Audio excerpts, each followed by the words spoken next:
Steve, Charlotte, great to see you. Charlotte, you need to rename yourself. You're Suzanne Taylor King, and it's going to get confusing. Oh, yes. David Brooke, hello, hello. Judy, twice in one day. Great to see you. Drew, great to see you. David, thanks for joining. Daniel Andrews, rocking the gray lately, huh? Monochromatic look. Now, when I put this suit on today, I'm like, did I wear this suit yesterday? I'm not going to see the same person 2 days in a row, but you're right. I saw you yesterday. Well, It's the same it's a suit. different shirt though, right? Different shirt, different time. Yeah. Yeah. That's That's all could right. happen. Thanks, sir. That's all right. Welcome, Mike O'Neill. All right, let's get this party started. I hit record. Tonight, I'm going to ask you a really important question. Hmm. And the reason why I'm starting off with this question, total transparency, we're going to build engagement and interconnectivity within this group. So grab a pen and a piece of paper. And here's your question. Hi, Tina. Great to see you. Um, your question tonight is how can the right words, the right pitch, the right sentence to the person across from you, whether it's on Zoom or in person, how can that make the biggest difference in your business? What does that look like for you to have those magical words in your hand? And when you say them, it makes people lean in and say, ooh, I want that. I'll have that. I know you weren't pitching me, you weren't offering that to me, but it sounds like I need that. What can that do for your business? What does that look like? Hi, Robert. Michael, what's up? Still sunny on the West Coast, huh? It's dark here. Chris Kenny in the house. Change your name to Chris Kenny from Suzanne Taylor King. I would appreciate that because you don't look like me. I have more Or hair. just keep it. Or just keep it. It'll Or be just keep hilarious. it. Just keep it. There could be 5 Suzannes here. That's great. So we are contemplating the question. Grab a pen and piece of paper. Contemplating the question. What when you have the right words to describe what you do, and then the other person across from you leans in and says, I'll have that. What's possible when that door opens up for you in your business? And what we're going to do is we're going to go into breakout rooms, parties of 3 or 4, and I don't want you to get to know each other per se. If you don't know each other, of course, introduce each other. But I want you to talk about what this could do for your coaching practice. And we're only going to spend about 5 minutes talking about that, but really crowdsource that information, get everybody's input in the room, give everybody a chance to talk. And if you're shy tonight, too bad, you're going to have to talk. All right. Let me set up these breakout rooms. Monica, great to see you. Thanks for joining us. We are did you hear the question? Okay, awesome. All right, we're going to go into these breakout rooms. Here we go. You're going to see the little blue button. And again, contemplate this question, talk about it with the 3 of you.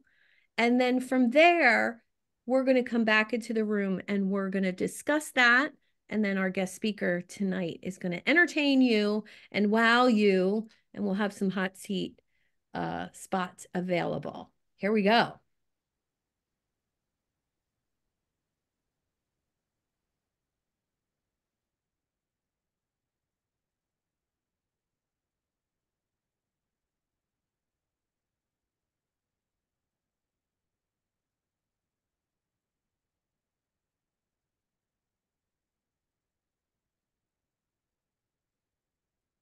Platine, can you hear me?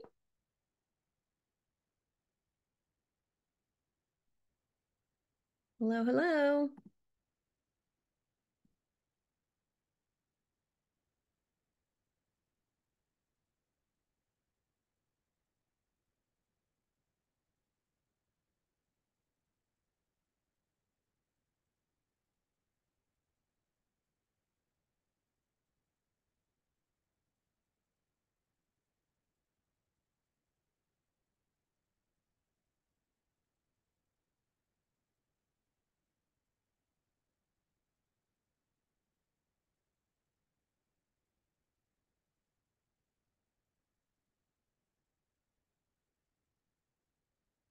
Hmm.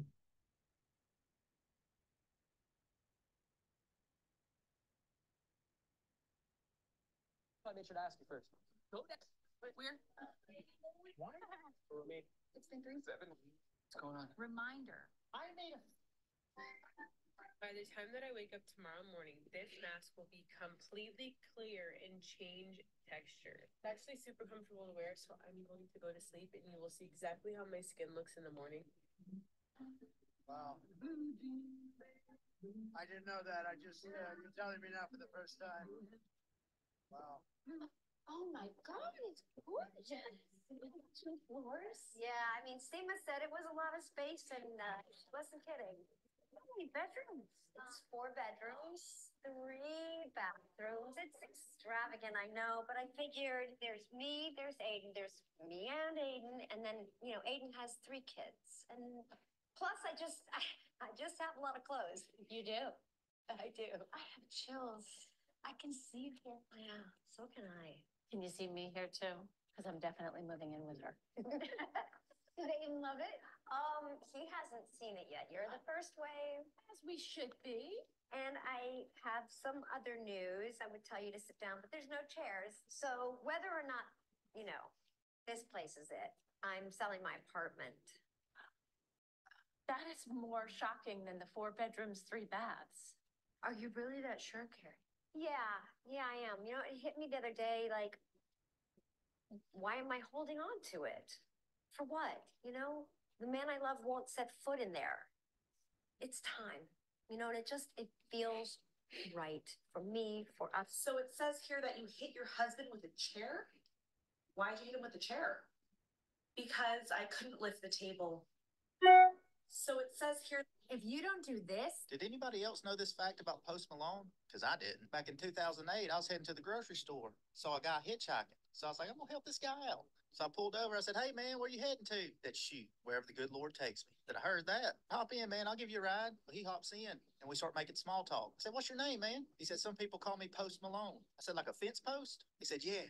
I said, dang, that's a cool name, man. I said, you hungry, man? How long you been walking? He said, shoot, about a year. I said, well, I'll tell you what, my wife's gonna cook us dinner tonight, and you gonna chill at my house. He said, really? I said, yes, sir. So we get to my house, and I introduced Post to my kids and my wife and everything. We sit at the table, start having some supper. He started telling us about his life, and wow, interesting dude. Most down-to-earth guy I've ever met. Like, are you like a modern-day Jesus or something? He goes, all right, guys, y'all mind if I go take a nap? I said, sure, man, go right ahead. You go in my kid's room. So he woke up from his nap and he walked out of the room. He had like marker drew all over his face. One of my kids went in there and like drew on his face and stuff. I said, damn it, kids. Post was like, no, Troy, this is an amazing look.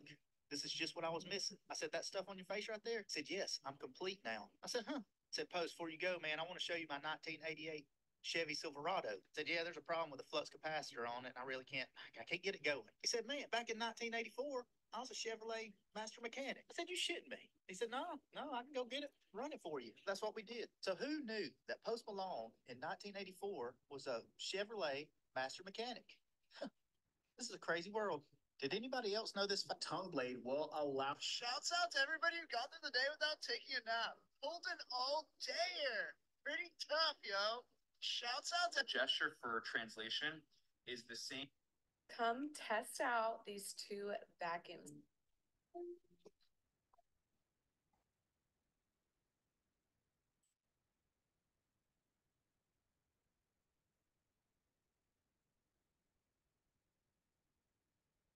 Women ever just look at men and be like, I hit that? Every day. Every day. Absolutely. With a car, with a shovel, with a bat. The dad who works a lot, who needs, I just got a text yesterday. Dude. Just so you know, calling someone privileged because they're white is judging someone by the color of their skin. Just so you know. So I've got 10 pictures. Pick one. It'll lie about what you're saying or tell the truth, and Dr. Lightman will read you. Oh, what about steaks? I read your book, Dr. Lightman. Without steaks, it's hard to spot them.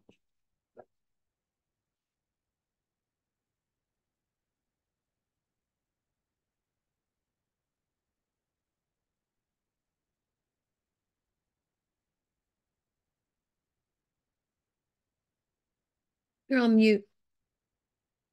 I inadvertently hit the leave room when I was trying to get rid of the you have 60 seconds left. Yeah. I hope they're not mad at me. Oh, that damn blue button. Everybody's I like, hate it. woo. I hate it. All right, they'll close in a couple seconds. Natan, what's up? Suzanne, how are you, my dear? I'm good. How are you? They're just coming back from breakout rooms where they were pondering the question, what can the right words or the right pitch about what you do, how can that make a difference in your business? Meaning, you know, when you're telling someone else what you do and they lean in and go, ooh, I need that. Mm-hmm. I think it would make all the difference in the world. All right, welcome back. Welcome back. All right, how was it? Awesome. Awesome. What I'd like now is I'd like to invite a couple voices, 2 or 3. You can raise your digital hand. Raise your digital hand. That's that little button down the bottom that says raise hand. And I'd love to hear what you talked about in your breakout room and what the reaction was to this question. Lauren. Hey, we just talked about emotional connections, which I think is one of the most important things you can do with anybody, is making that emotional connection and making sure that you know who you're marketing to, first of all, and what they want. Love it. Love it. Let's put that in the chat, please, Lauren. Emotional connection. Sajad. Mike V wrote my pitch 3 years ago, and I did okay for 7 years before that, but I've made way more money after he wrote my pitch. So he talked to me about everything I did from 9 years old till now. And then he talked to a bunch of my former clients and he asked them what I did for them. So I was saying I helped people create and grow businesses, and that did okay, right? That was fine. But take control of your business by becoming extremely well organized. You will significantly increase your productivity and substantially reduce your stress. He wrote that based on Wow, I did not know that. Yeah, no, I don't like him, but he did. I owed him money. He let me pay in services. I let everybody pay in services. So I'm Pakistani, which is like a Jew. So yeah, he wrote my pitch for me, and I've made way more money. And I even get a ton of people on my calendar. And the question says, how did you find me, or why are you connecting with me? They say they take control of your business and life. And that's not even, I didn't write that. Mike wrote that. So there's a lot of people that meet with me just because of what Mike said. Wow. Well, it has to do with that cloud of perception between work and life when you work for yourself, especially. Yeah. It's hard to separate the two. And if somebody could show you how to break the two apart, how to manage them the right way, and business is business, you focus on growing that, that's a promise that anybody on this call would understand. Yeah. Yeah. Well done. Well done. I'd love to hear from a couple of the other breakout rooms. What was your takeaway? I'll talk about it for our room. We focused on the idea of lowest common denominator audience, meaning how do you communicate what you need to communicate to the biggest audience of people? It's not 3 messages for 3 audiences. It's here's the message that resonates with all the human beings, and here's what it means to them, right? So we used the example of internal employee conflict and what that means to the manager. And we talked about the idea of your business is science, the people are art. You need to look at the art side. You need to repaint how that looks and get your employees getting along. That starts to stand out as different than I work with companies on their interpersonal relationships, or I am an internal employee consultant. I've heard that line before, but starting with that idea of your business is a science, but you got to pay attention to the art is a very different starting point.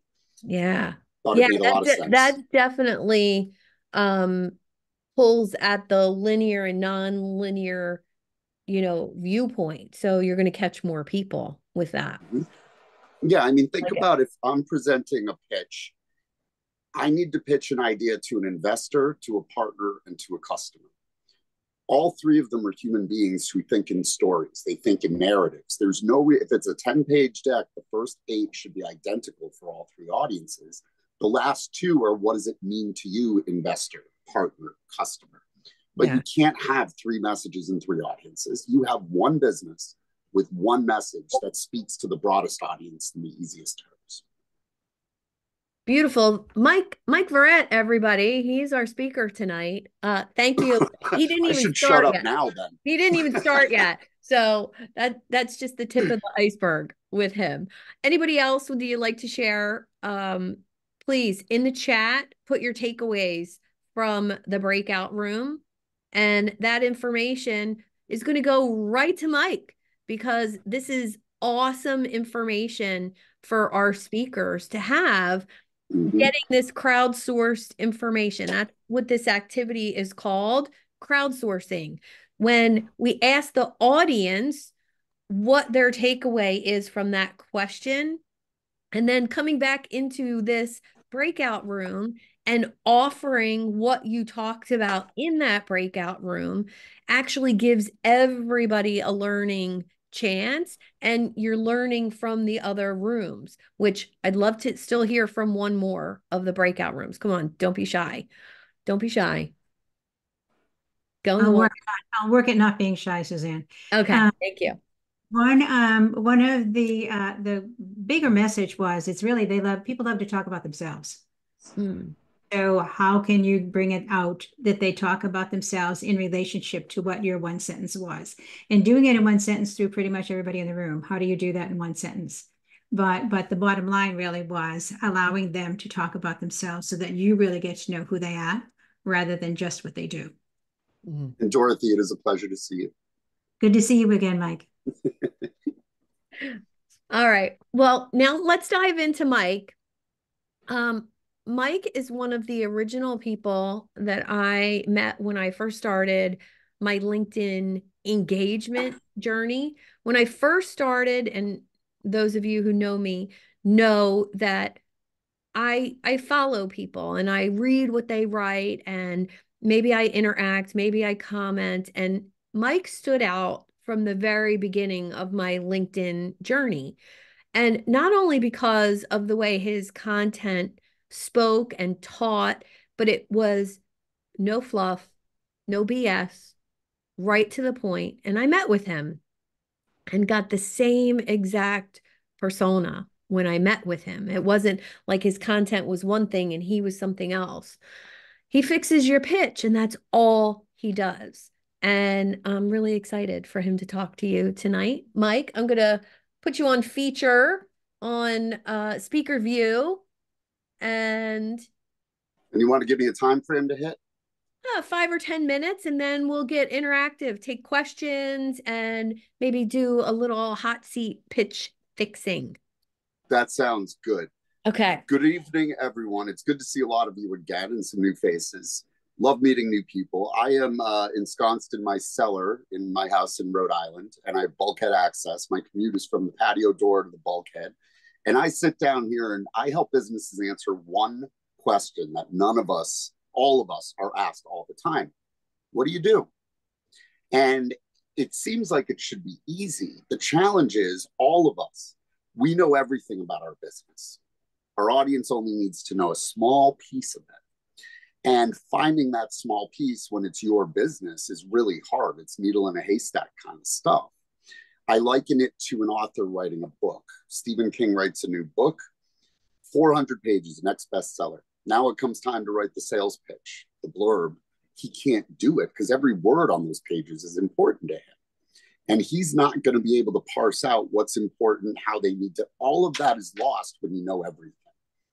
He gives the book to someone else to read, and they see it through from the audience perspective.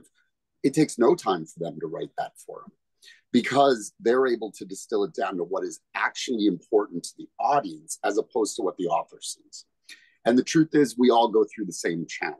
All of us. I went through the same thing. My initial slogan on my website was, don't pay overhead, call Mike instead. Now I'm thinking I'm going to save them money and time over working with an agency. and I could do what that output is. But I actually sound like a personal injury attorney with a billboard on Route 95 somewhere. It doesn't have anything to do with what I do for a living, but in the moment, that's what I was thinking. I needed an outside perspective and hired someone to rewrite it. And they're the ones who showed me what to say about my own business. Talk about your business in a way that gets your audience to say, tell me more. And it is based on two premises. One, to an audience, you have to be first, best, or different. That's what we remember. Anybody who's ever scrolled through content on their phone on, say, Instagram, when your thumb stops on something, ask yourself why it stopped. Something connected with you and got your attention. It was first, best, or different, I guarantee. Different is usually where that lives. First and best are tough to come by. But that's based on how an audience thinks, how a business thinks. There's no business without show business. Every single one of us is playing a role, whether we want to be or not. We think, we act, we talk differently. Could you imagine if I said, oh man, Sajad, that's a really cool hat. Let me ask you, did you acquire that via an e-commerce platform? I'd say, did you get it online? But every business, big business that I worked in called it an e-commerce platform. You're disconnected from your audience when you're in business. You just don't see the outside world the same. It's like a betta fish swimming in a fishbowl. From the outside, we see this beautiful, colorful fish with fins, all of this, and it's crystal clear to us. But if your business is the betta fish, you're underwater, the glass is warped, you can't see clearly to the outside. And you're always going to have that problem unless you get an outside perspective. So what I specialize in is that outside perspective. And how to understand the way an audience thinks is very similar to how you write an FAQ page for your website. You don't put it alphabetically. You write it from most general question they would have to most specific. And it's predictive. You're trying to anticipate what they need to know and in what order. Well, that's exactly how building a pitch works. The first thing you have to do is connect with your audience. And you have 3 seconds to do that. Picture an employer reading resumes. They only spend 6 seconds on average with a resume. That means if the first sentence doesn't connect with them, they don't read below the line where you spent all your time building out your career and credentials. It is based on that connection point. And what we notice in that connection point is what we're going through, not what we need. Need state is a solution, right? But why they need it is far more important if you want to stand out. Everybody else is talking about the solution. If you can attach to their motivation first, they're going to notice you right away. For instance, if you ask someone for the time, you're not asking because you're curious. You've got somewhere to be. You've got to pick up your kid. You have a meeting, but there's a drive for why you need to know it. The need state is what the time is. We all get stumbled up on this. We want to jump to our solution and explain our services. But here's how it works. The first question your audience is going to say is, what do you do? Your job is to get them to say, tell me more. That's it. You got to give them one thing to hold on to and align it with their motivation. Again, a public relations firm is a good example of this because I have to say something that sounds different than public relations because there's a lot of public relations companies that I'm sure a lot of you have met. So if I lead with the idea of I make news when it matters, what that is, the motivation of that is exactly what any what any company would need from a PR firm. Your news can't fall on deaf ears. It has to matter. That's going to stand out differently than, excuse me, that's going to stand out differently than we'll write your press releases and whatnot. That's executional solution stuff. I need to get their attention first. Second is getting them to feel that you know what they're going through. In that PR example, they can't write their own news, but how do I align it to something real? They get writer's block. Now, everybody on this call at least knows what it is or has experienced it. Now they're all thinking about one thing. I use the example of a business coach for entrepreneurs or a business consultant for entrepreneurs, using the idea of chaos and putting that thought, running your own business is chaos, into their head. Then what they're thinking is, okay, chaos, open to my interpretation, open to yours, open to yours. But if I add to it, it feels like you're on a boat in a stormy ocean and just holding on tight. every single person who has chaos on their mind is now associating it with one image that is universally understood. I get everybody thinking that way. It's like lowest common denominator storytelling, where everyone is on board with it. Think about telling the story to a bunch of 9-year-olds. You need them to understand it. Make it simple. Give them examples. Give them context for what you're talking about, and that'll go a long way for you. Excuse me, I didn't want to cough in everyone's ear, and I did anyway. So now that you know what they're going through, you've shown it, they're saying, well, how do you help me? Now's the time for that one sentence headline solution. I find the words you can't to add the impact your news needs. One line. Now that is got your attention, showed you I know what you're going through, and offered you a solution, a lifeline. Your next question is, well, how does that solution work? This is not your opportunity to jump into services. This is like a 3-step beginning to end process. That's what they want to know, not all your services. If you brought your car to the mechanic, he doesn't say, hey, come here, come on in. I want to show you all the tools I have to fix your car. No, it's ridiculous. You don't care. You want to know what's wrong with it. We'll put it on the lift. We'll give you the analysis, what it'll cost. We'll get you back on the road. 3 steps. Everybody wants that simplicity. But the beauty of it is the 5th thing, what do I get in that process, is your services. Now you've taken it from here's all my services to throughout this process, here are the services you'll experience along the way. You're leading them right to it. Great, I've got it. What's in it for me? What's the benefit? This is your opportunity to explain to them what they can do now that they couldn't before. So it's not just this saves you time and money, it's you have more time and more money to put in your business to scale.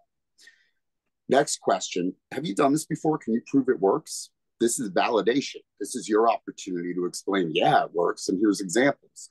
Case study is like scientific empirical proof.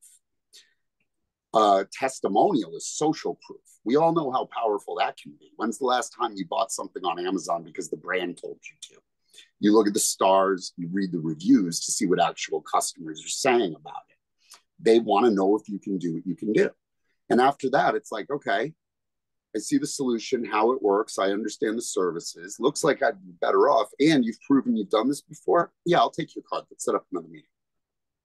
That's it. It's predicting how human beings would ask questions to elicit information and not how the business sees it. And building your pitch for your audience has nothing to do with you.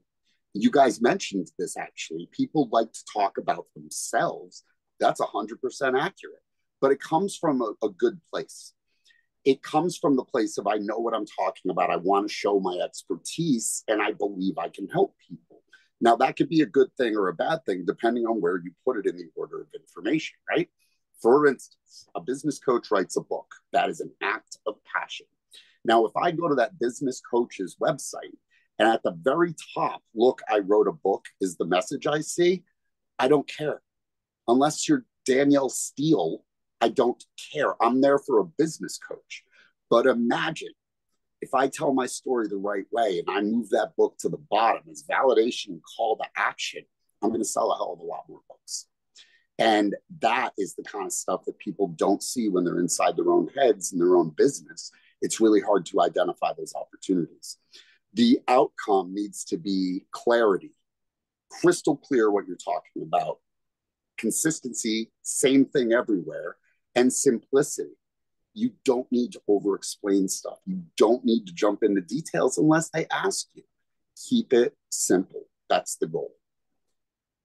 That is everything that I had to say about this. And I would love to tell you guys, I mean, my background, 13 years in advertising, and then I got hired by my client, Hasbro Toys. So I came in this world of only 5% of what they did matter. New Iron Man figure comes out. Our job is to get kid to bug mom to buy it. Very straightforward. When they hired me, I saw the 2-year process of getting that Iron Man figure to market. Not only that, but I was surrounded by master's degrees who would eat their young to climb the corporate ladder. First, I don't have that in me. Second, I didn't understand anything about product development, product creation, product management. I know marketing. I was way, way out of my league, and it made my job miserable. But what they figured out is I suck at making this stuff, but I'm really good at talking about it. And they moved me to the games division. My job was to explain to the buyers what our strategy vision is for all of our games. And I knew that we have 400 games. They have 6 minutes. And moreover, they've already seen all the games. They even know how many they can fit on the shelf at Walmart from front to back. They're coming to the industry event to feel, not see, not hear, feel what we're doing about it. So I had a very simple game plan. First, and I learned everything from the movies. This is from Inception with Leo DiCaprio. An idea is like a virus without a cure. Once you put it in someone's head, there's no way for them to get rid of it or eradicate it. So knowing this, I would put a key idea in the buyer's head right away. Then I would substantiate it over the 5.5 minutes that we walk through and see the different categories. And at the end, I'd show them, okay, this is what I said at the beginning. Here's how it pays off. And they would order more, simply because it was the right way to communicate with them. I'm not there to show them how Monopoly works and what's in it. I'm there to show them how we're going to drive the business overall. And that is a broad scale feeling that we need to convey. So I turned this is like stage 3 of my experience, agency, the inside world that scared the hell out of me. When I came out of it, I'd say part of it, a good 60%, was rebelling against corporate America after working at a Fortune 500 company. But what I saw looking back was that 5% is what matters.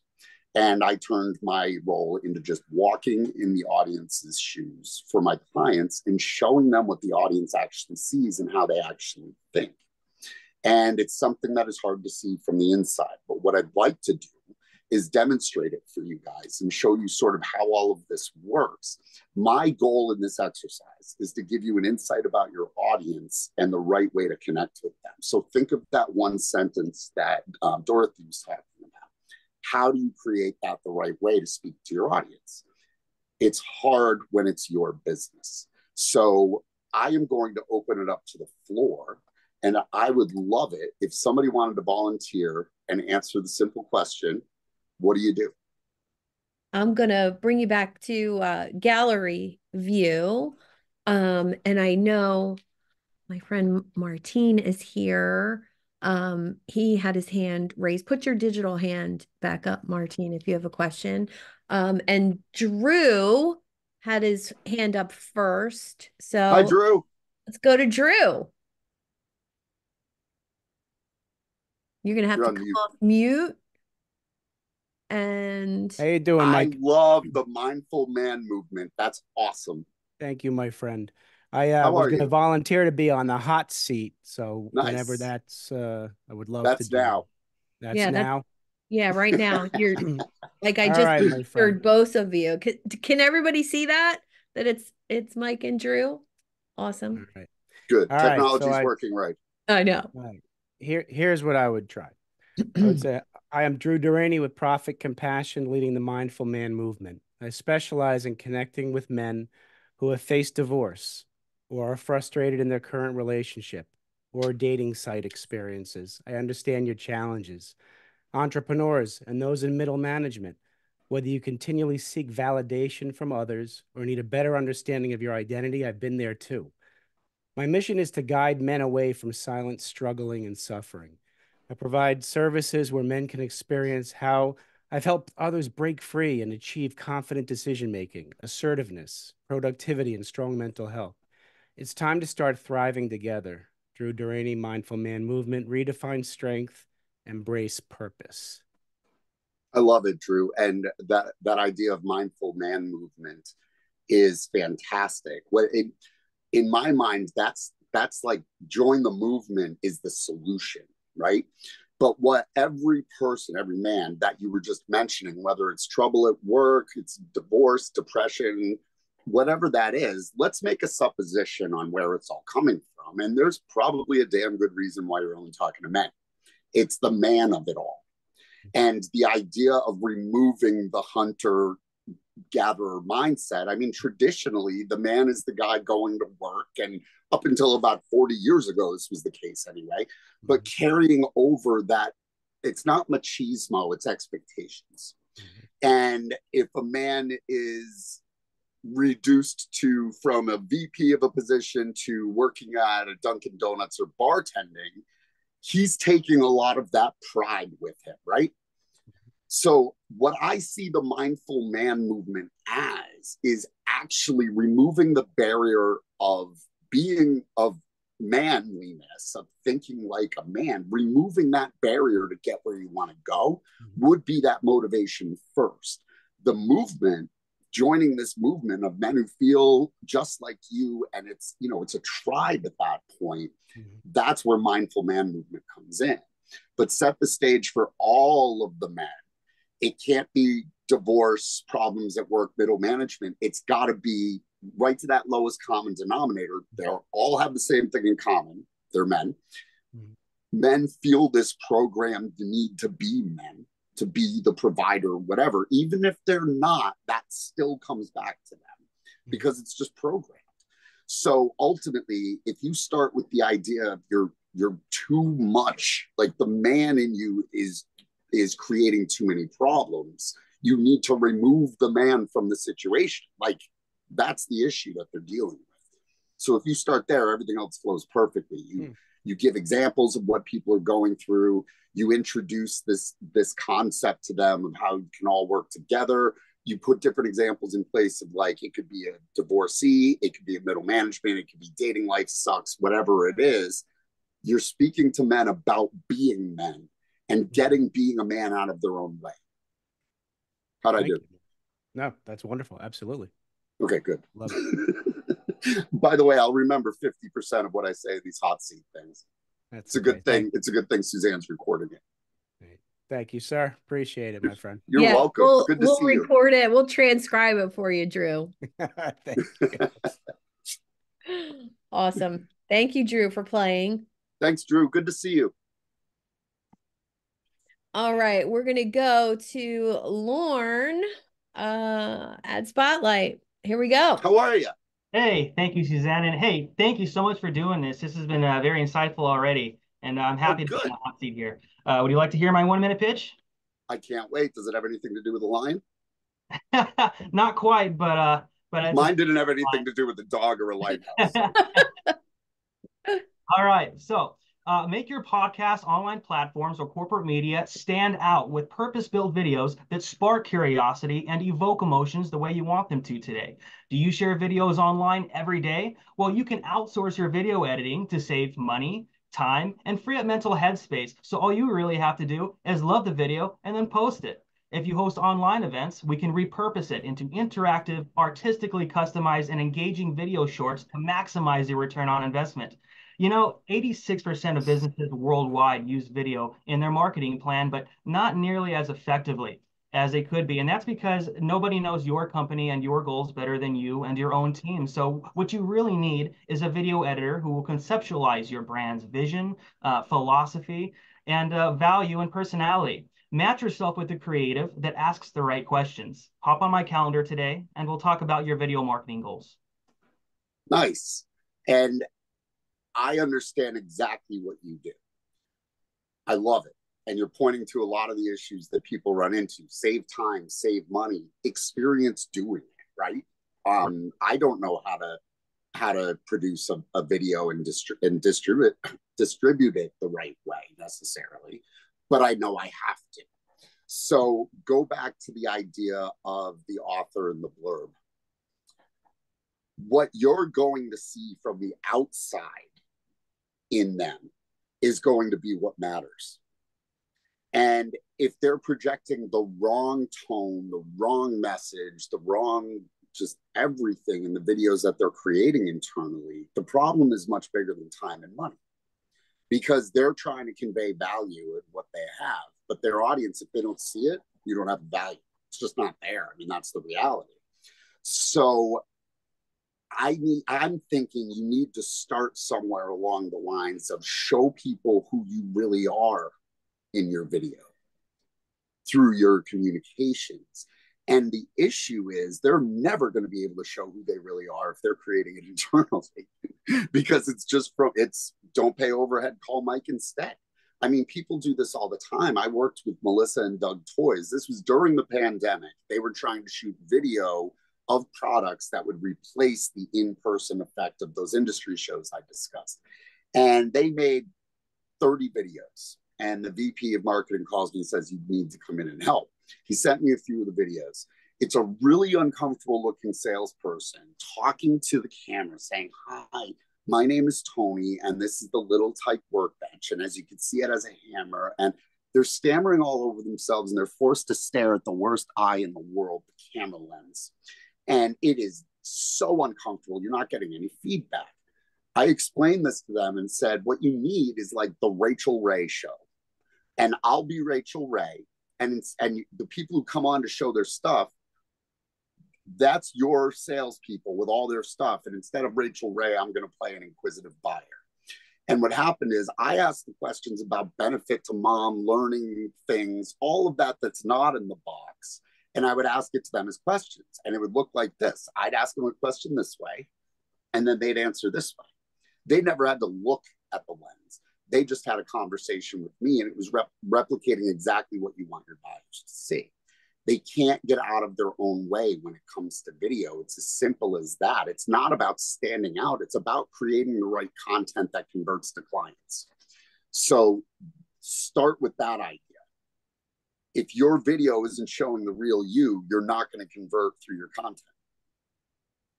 Take it off your plate, get an outside point of view, let me pull it all together.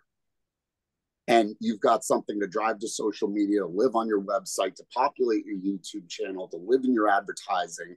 But that's where it starts. That makes sense? Yes. Thank you for those. The problem we run into is everybody who does the same thing. We see hundreds of them in networking. Exactly. You're not the first video for business video content creator and editor and producer that I've heard from, but none of them are talking about the first part of it, right? The content they're creating isn't converting. Point that out to them first. What do you mean it's not converting? Well, you're creating this video internally. I'm sort of making up some of this, Lauren. I'm sure it's not spot on for your clients, but well, you guys produce this stuff internally from your point of view, and I could see from what you're putting out there what you're focused on. But what if I told you that that's not social media friendly? It's not what your audience is thinking, and the way people consume media has completely changed in the past 5 years. Your video doesn't stand up to the pressure test. Now you can explain what you do for them. Write that down, what he just said. I thought we're recording this, Suzanne. We are. I know I am. Well, thank you, Mike. Does that help? Much obliged. Absolutely. Yes. Good. That's good. Thanks, Lauren. Thank you. All right. We have Rob, Fenstermaker. Hey, Rob. Next. Have you two met before? We've crossed paths a couple times. A long time ago, yes. Many, many, many months ago. So yes. Before there was gray in the beards, or what? My wife says, "Can you shave the beard?" It's getting too gray. I said, "No, that's wisdom." So I refuse to shave the beard. So just color it. That's what I do. Well, at least you got some up there. I got skin out there, so hey, I got that going for me. But no, hey, I guess I'll just give you, like what Lauren does, give you my quick 1 minute. We all have dreams, we all have visions of things we want to accomplish in our lives. But I heard a lot of people say, I feel like I'm just stuck in a rut. I don't know what to do with this. And I will tell them the only difference between a rut and a grave is steps in its dimensions. So don't take those dreams to the grave with you. So when you work with me, the first thing we do is we really start digging in, creating a solid foundation for your life, because you got to have a solid foundation, because every decision you make, every choice you make has to rest on that foundation. We bring clarity to what that dream is, because too many people are a little vague. Martin Luther King said, "I have a dream." Never said I have a plan. I have a plan. I think of the endless corporate meetings I used to have to sit through, or is this death by PowerPoint? But he said, I have a marketing strategy. Yes. And he was able to inspire millions of people into his dream. Why is that? Because he had clarity. We all can inspire. Maybe we can inspire millions, but it's going to take you to be clear. Then we just start creating your action plan, what I call your roadmap to success. The great thing about a roadmap, there can be multiple ways to get that destination. And getting that destination is important, but what is more important is who you become along the way, that person of excellence. Because there's a saying I love by a man called L.P. Jacks, where he talks about a master in the art of living. He ends it by saying that everything they do with excellence. At that point, you're a leader. You need to know who you're leading, because if you don't know who you're leading, you're just out for a Sunday stroll. So we figure out who your tribe is, how you can effectively speak into their lives and take them on that journey with you. And I do this in my one-on-one coaching program I call Soul on Fire. Love it. I would immediately stick with the roadmap concept, but bring it up to the top and talk about the road. Use any highway as an example. Off ramps, rest stops, traffic, construction, all the things that either we don't anticipate needing or that are standing in our way. We don't anticipate or are standing in our way, stops us on the road we want to be on. That's where I would start with this, because the idea of I've got to get to a destination, I know just where I want. You're checking the traffic, you got to get off to use the bathroom. That's not unlike life at all. So you talk about the roadmap, but create that as your solution. You need your roadmap to avoid the obstacles, take the smoothest, most efficient route. And what you're able to do is help them create that route, right? Then you can, the barriers you can explain as, I don't see in me what others do, or I'm not where I want to be in life, or my vision isn't matching reality. But all of those are indicative of, I explain vision as you're here, this is where you want to go, and it's a straight line. And I use the analogy of a highway in Arizona, straight ahead, you can see 10 miles to the horizon. Then the first time you take a step towards that vision, it becomes a windy Vermont road at night during the winter. It's erratic, it's all over the place, as opposed to that straight line you saw. That is indicative of what you're talking about. I don't know what's next for me. I don't feel fulfilled. I feel like I'm in a rut. You could be in the rut, yeah, but all of those speak to the same thing. I'm not getting the hand I thought I'd be dealt from life. And it's having more of an impact on me than I'd like to admit. So get them thinking about the road of life kind of feeling, right? Where you want to go is not a straight highway. It's not the Autobahn. This is like trying to get onto the Washington Bridge in New York in rush hour kind of stuff that happens to us, and we're derailed all the time. So that's the kind of stuff to get them on first, then take them on the journey of how you get them there. The order of information becomes important in this, because it's less about you helping people achieve their dreams and more about, well, I can't even see my dream anymore because I'm so busy with this and this happened and I don't know where to go next. Start with that, then introduce the idea of getting to where they want to go. Thank you. You're welcome. I hope it helps. Awesome. Thanks, Rob. All right. Rob's still got his hand up. We're going to go back to gallery and take some thoughts. Martine, did you still have a question? Any other questions? Yeah, if anybody has normal questions, please throw them out. I won't. Normal questions. Put you on. Good job. I'll put you on a cooler seat. Cooler seat. I had two questions from Michael V. Mike, when people say I help or I in the written or verbal pitch, it really drives me nuts. Then I have another question after that. What do you think about the use of I? I think fundamentally you're learning it from what I call story brand Mad Libs. So story brand is a phenomenal platform, but a lot of people, when they jump into it, they stop at the I help statement and it's filling in blanks. I help business A going through challenge B, achieve goal C by providing solution D that leads to benefit E, and the outcome is F. And people fill it all in and slap it up on their LinkedIn profiles. First of all, it's a run-on sentence. Second, it starts with the horrible idea of saying I. So I think it's not good. It goes back to talking about yourself versus to your audience.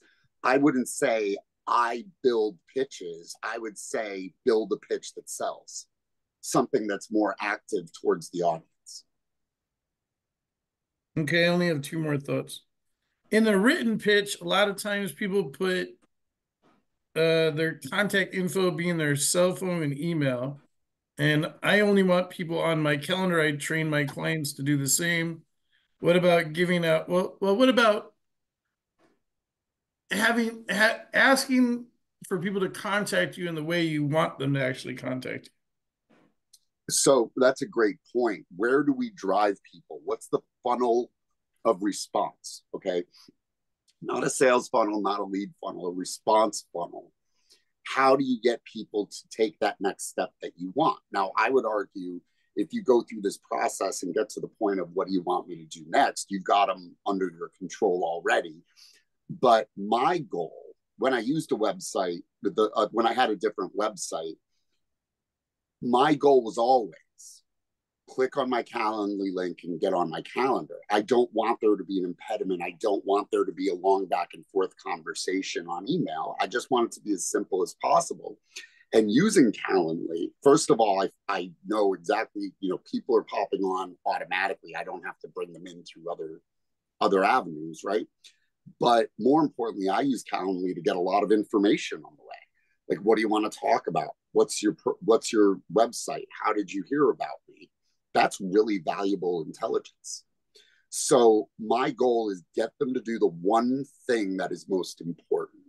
And it could be click here and watch this free video as a call to action, but there's got to be a reason for them to click on it.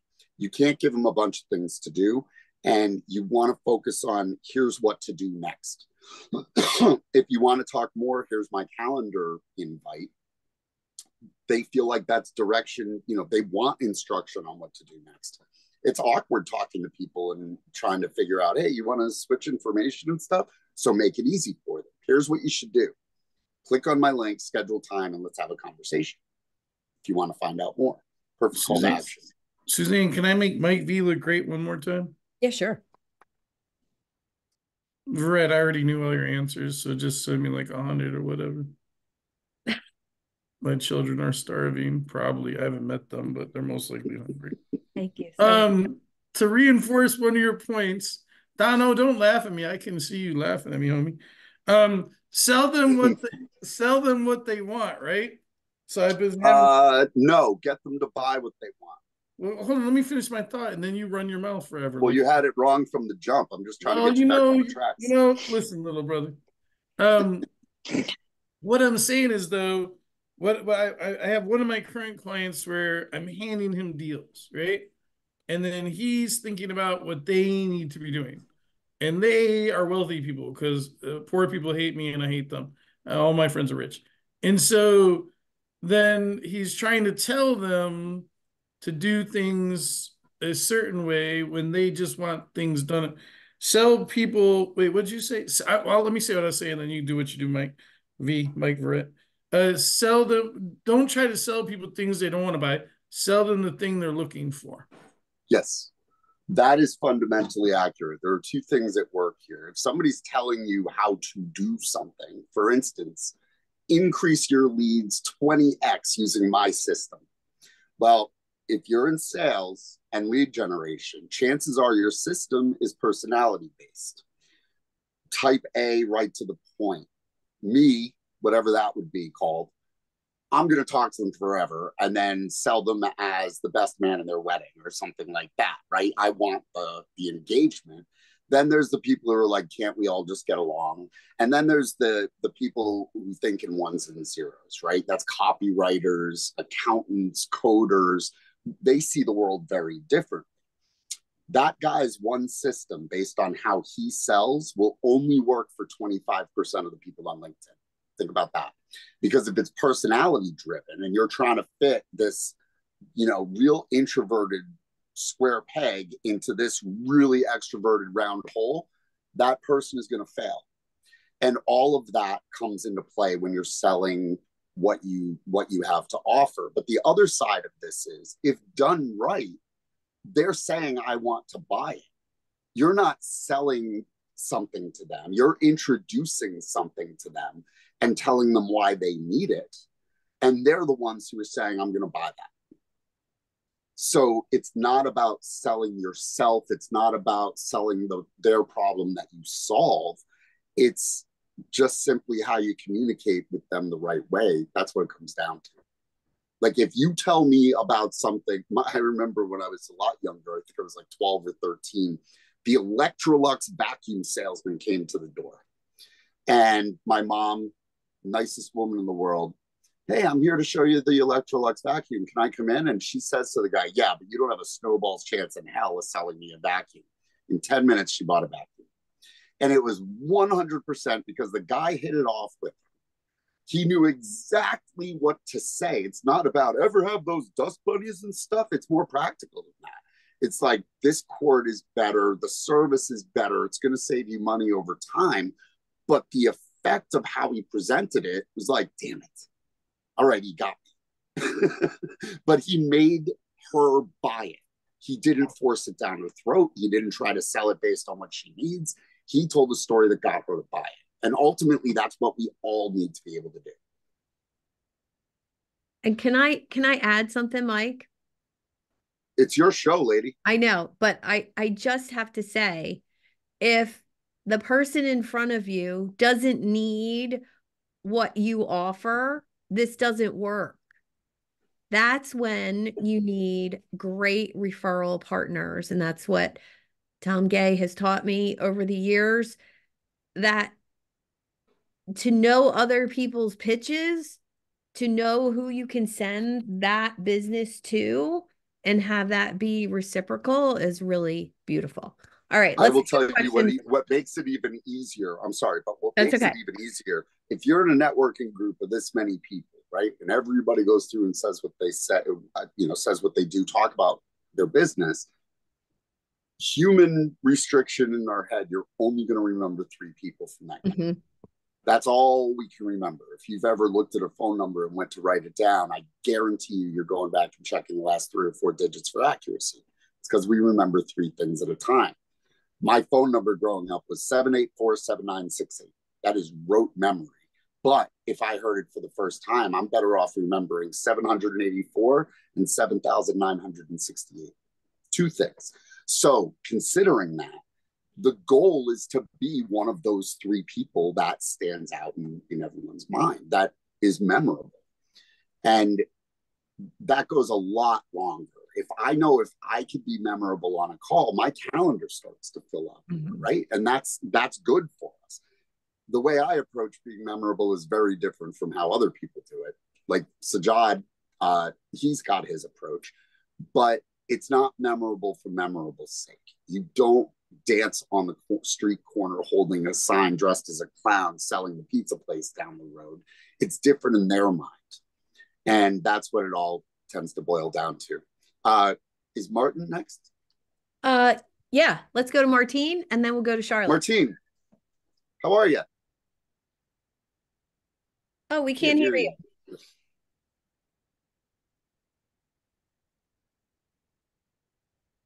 I had my other mic, so sorry about that. Can you hear me now?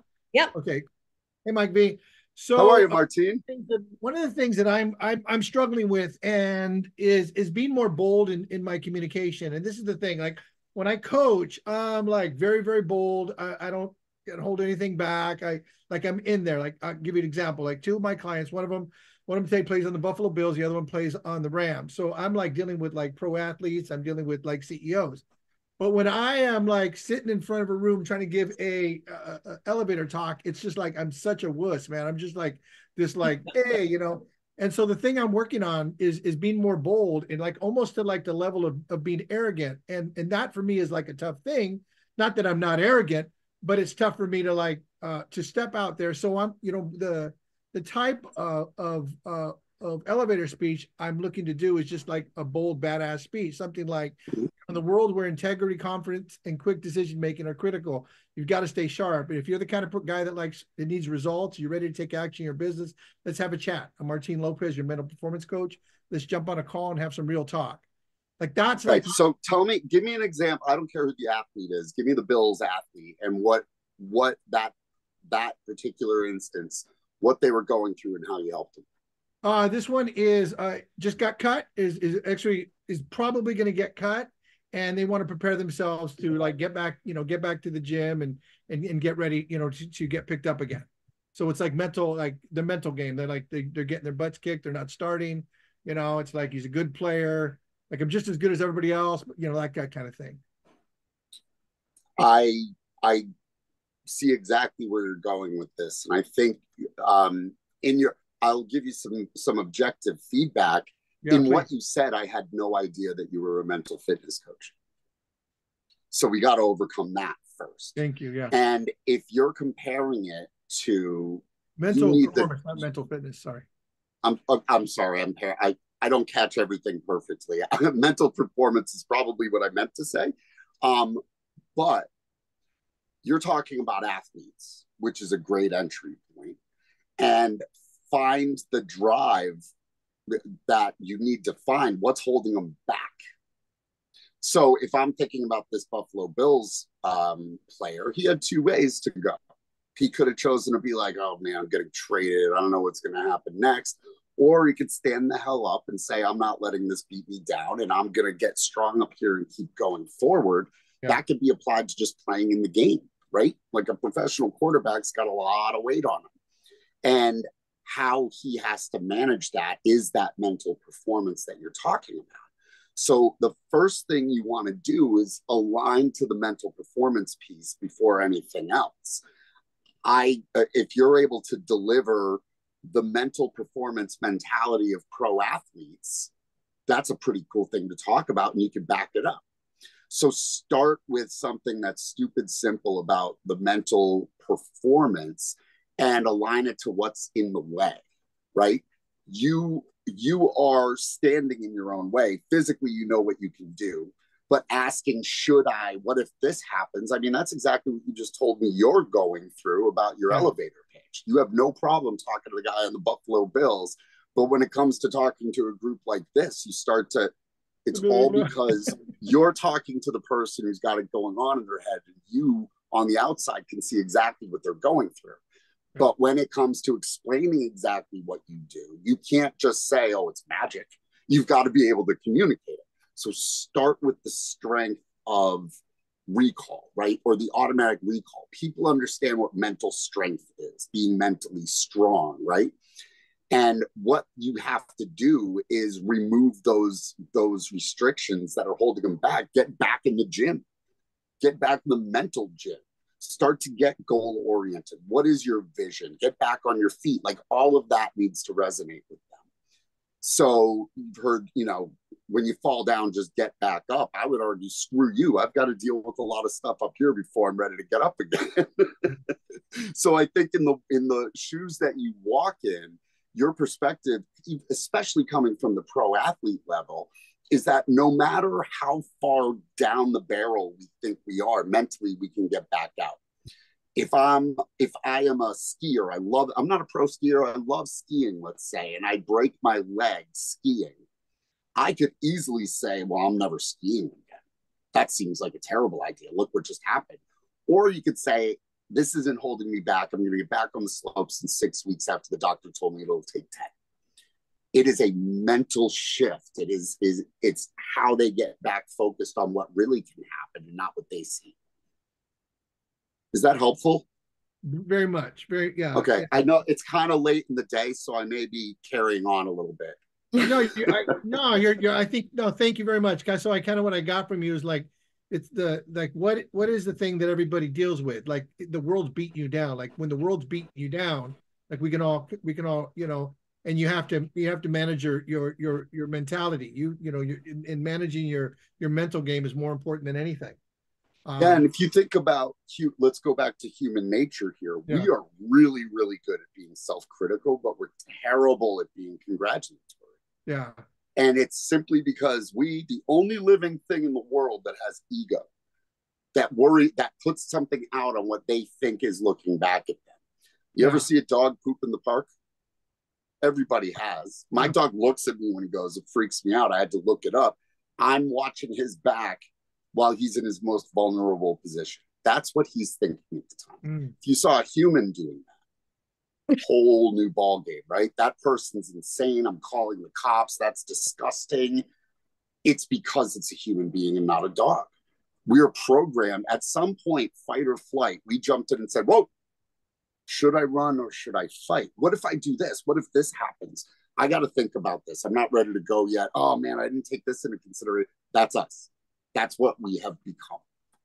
And we get in our own way all the time.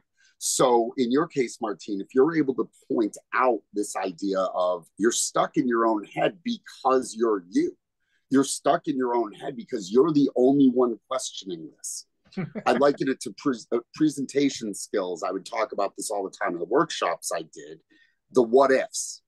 It is this irrational, catastrophized version of what you think can go wrong when you're getting up in front of someone to present. What if my tie's crooked? What if the slides freeze? What if I stumble on my words? Well, the reality is 1% of those what ifs maybe would happen. But there are so many positive things. What if I do great? What if they ask me a bunch of questions because they're so interested? What if my tie is the perfect color for that auditorium? Much higher likelihood of happening. It's because your audience is off or on. They're listening. They think they got it. They're doing something else. If you can stay engaged with that audience on the simplest level, now you're thinking the way they are, off or on. Well, what you're talking about is off or on too. You can either, everything is your attitude. 10% what happens, 90% how we react to it. You are making a choice to say, I can't get up. You are making a choice to say, well, I'm never going to play for another team.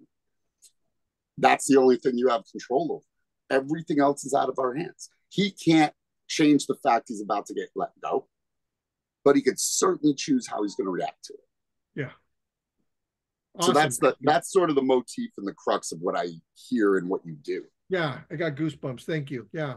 I mean, no, seriously, because like I said, I'm used to doing it a different way, and I'm used to trying to like do it like it's almost like being manipulative. Like I'm listening to what you're saying, and I'm saying the struggle that I'm having is staying over there with the person that is interested in what I do. And then what I do is once I start getting a little bit of traction and I can see somebody's listening to me, like I go for the jugular. So all of a sudden I'm going for the close, and it's no longer about that person. It's all about me. And like, I can teach somebody to do that, but then like, I'm still the fish that swims in the water and I can't see myself like switch over. And it's like, it's so frustrating. Like I can coach people in this stuff, but I'm like, but I still, I'm don't pay overhead, call Mike instead. We are all victims of it. There's not one person on this call who would say, I know exactly what I need to do for talk about for my business, the exact way to message it, the exact way to sell it, the exact way to advertise it. None of us know that. Yeah. We're not just the CEO, we're the C-suite and every department under it. We've got a lot of stuff going on, and every bit of it is important. So an outside, like you can look at an athlete, CEO, whoever you're working with, you could look at them and say, here's the two things that are standing in your way. They're like, well, you've only been in here for 30 minutes. Yeah, but you see what they don't because they're so stuck in their own head, they can't see outside of it. Absolutely. Absolutely. Like that's my superpower, but you how do you say that to somebody so they get it's your superpower? And so what I do is like, let me try to be a nice guy and kind of say it that way, but I'm just done with that. You don't need to answer all the questions for them. You don't need to be bold for bold's sake. It's pretty damn bold. It's pretty damn bold to say what's holding you back is these barriers you've created for yourself. Yeah. And here's a way to eliminate them, smash them to hell, whatever you want to say. But you don't need to come over the top like a Mountain Dew commercial, right? To the extreme. Yeah, it's not about that. You can be bold in the practice, but nobody wants to hear you yelling at them and saying, come on. Yeah. So think bold would be, I bet I know what's going on in your head right now. Yeah. Yeah. That's bold. Yeah. Yeah. And then to actually say it. And to actually say it. Yeah. Like, and Martine. Yeah. My mentor, Mary, who's 80 years old, she said, be brave enough to say the things to your potential clients, those people you want to work with. Be brave enough to say to them what nobody else is willing to say, that maybe everyone else is afraid to say. And I will tell you that I said something to a prospect one time, and I didn't even realize he was a prospect, but he was complaining about his company and what he was doing. And I said, well, how's the extra 100 pounds serving you? And well, that has nothing to do with my company. I believe it has everything to do with how you're leading your company. Yeah. Yeah, no, 100%. Like, and I'm bold. I'll tell the guys, how many kids do you have? And they go, I got 3 kids from 3 different girls. I go, how's that working out? Yeah, not so great. How does that affect your integrity? Oh, how nice for you. Yeah.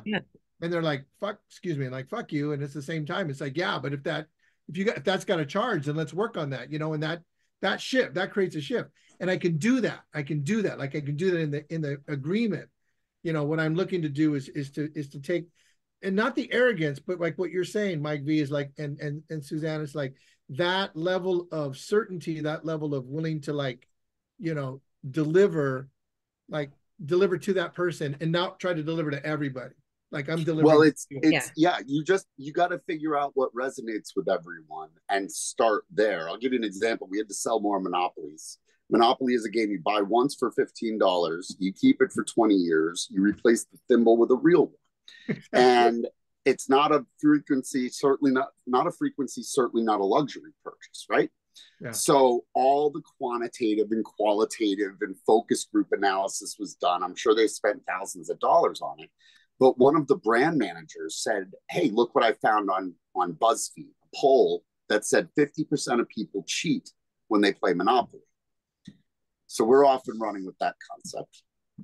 Director gets up in front of the quarterly review, C-suite, everybody behind them, like 60 people in the room. She gets up, she puts just a screenshot of the BuzzFeed result. BuzzFeed poll, 50% of people cheat when they play Monopoly. For 5 minutes, right up to the CEO, everyone talked about either cheating or getting caught cheating. It proved the point, the conversation that started organically around that poll. Slide 2, and it only took 3 to finish it. The last one was a marketing plan. Slide 2 was introducing Cheaters Edition Monopoly. And the idea was to get away with cheating. And if you got caught, you go to jail, but we added an 18-inch handcuff to it. That's awesome. See, I'd buy one that. insight that resonated with every person in the room and then disrupt, right? That's brilliant. Yeah. Cool. Yeah. Awesome. I love it. I apologize. This has like been super, super powerful, but I've got to be somewhere in 20 minutes and it's 30 minutes away. Thank you, guys. Great to see you. Nice to meet you, Martine. My pleasure. Cheers. All right. Let's do our takeaways. We're winding down before the room is empty. Takeaways from tonight. Dorothy. My first thought is, no matter how good you've got your pitch, keep changing it, keep up-leveling it, keep making it better. Keep getting feedback. Yeah. Getting feedback. I love that. Mike Run O'Neill. it by other people. Mike O'Neill, takeaway. Have them ask, tell me more. Say that again. Get the other Having person them- to say it, right? Get the other person to say, tell me Yes. more. Lean in and tell me more. Beautiful. Absolutely. Beautiful. Dono. I've got nothing original after those two. I'll tell you I know, that. right? Don, it's good to see you, my man. Yeah, We're great due a for you to catch be up. here. Michael, takeaway. Michael Amana. Sorry, Suzanne, what was the question? Sorry, Takeaway. I was typing away to Charlotte. What was your takeaway tonight? My takeaway was setting expectations is externally, set the standard for yourself. Awesome. Judy, takeaway. Business is science, the people are the art. Good one. That's what we talked about in our breakout room. Yep. Good one. Rob, Fenstermaker, takeaway. Keep it fresh. If you need to tweak it, just keep it fresh. I would argue the idea is the sentiment and order of that sentiment is what should be anchored, right? The order of the pages of your book, but you could shake up the prose, you could change out the pictures, just never change the order of pages. Yeah. Robert Murray, takeaway. Well, a lot of what people said, but I think the concept of really paying attention to when people are leaning in and leaning out and then constantly adjusting and improving based on that. It's like A/B testing almost. Yeah. It's like, all right, if I say this, think of Ghostbusters walking around with that thing like, oh, it's going down. Oh, over here, it looks like it's this way. Like you're trying to figure out the right way to vibe with them and get on the same wavelength. Always pay attention to it. Yeah. Lauren, how about you? What was your takeaway tonight? I'd say everything that we've talked about today pretty much encapsulates just being human, being unique, and understanding exactly what your prospects want and listening and being vigilant to everything they say. Beautiful. Drew, takeaway. Oh, Mike, you're awesome. How's that? I'd say speak to the limbic system, which means establish that visceral response. Yeah. Beautiful. Agree. I think I've done it at least 17 times on this call where I'm using a real, like the mechanic, the book, the stormy sea.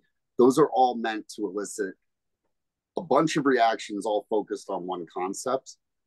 Bring them all into one place. It really helps. Tom Gay, takeaway. Well, good to see you, Tom. Yeah, thank you, Mike. I hired a PR firm and speaking coach 30 years ago when I was I took a company public, and you took me back 30 years to the exact things I learned, many of which I stopped doing. So thank you for that. You're very welcome. Love it. David Visco, takeaway. Hey, great. Nice to meet you, Mike. This was You too, fantastic. David.